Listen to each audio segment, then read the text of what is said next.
कई दिन का भूखा हूँ, जान निकल रही है। ये सुनना था कि तीनों के तन बदन में आग लग गई। हाशिम ने कहा, हट्टा कट्टा है, काम चोरी ने उसे भगारी बना दिया है। ये सिर्फ हमारा खाना खराब करने आया है। उन्होंने खादिम को हुक्म दिया कि इस फकीर को जमीन पर लिटाकर उसकी पीठ पर गिनकर 10 जूते लगाए जाएं। खादिम ने तामील की। फकीर रोटी की आस में आया था, लेकिन जूतों की मार खाकर खामोशी से अपने आंसू पीता हुआ वहां से चला गया। अमीर दोस्त उसकी बेबसी पर कहकहे लगाते रहे। खाने से फारिग होकर उन्होंने बंदूकें उठाईं और खादिम को वहीं चाय तैयार रखने का हुक्म देकर घोड़े दौड़ा दिए। शिकार की धुन में वो जंगल के इस कदर गहरे और अनजान हिस्से में निकल गए जहां सूरज की रोशनी भी बमुश्किल पहुंचती थी।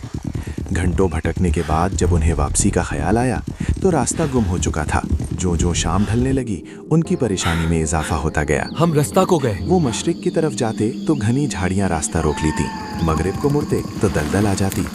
रात की स्याही ने पूरे जंगल को अपनी लपेट में ले लिया। उनके पास बंदूकें जरूर थीं, लेकिन अंधेरे, जंगली जानवरों की हौलनाक आवाज़ों और नामालूम खौफ ने उनके दिल दहला दिए। ये रात उन्होंने अपनी पीठ पर डरते और कांपते गुजारी। अगला दिन उनके लिए एक खुली क़यामत लेकर आया। सूरज आग बरसा रहा था। पूरे 24 घंटे गुजर चुके थे। भूख और उससे भी बढ़कर प्यास ने उनकी हालत गैर कर दी थी। उनके जिस्मों का सारा पानी खुश्क हो चुका था और नकाहत के मारे वो घोड़ों की पीठ से ज़मीन पर आ गिरे।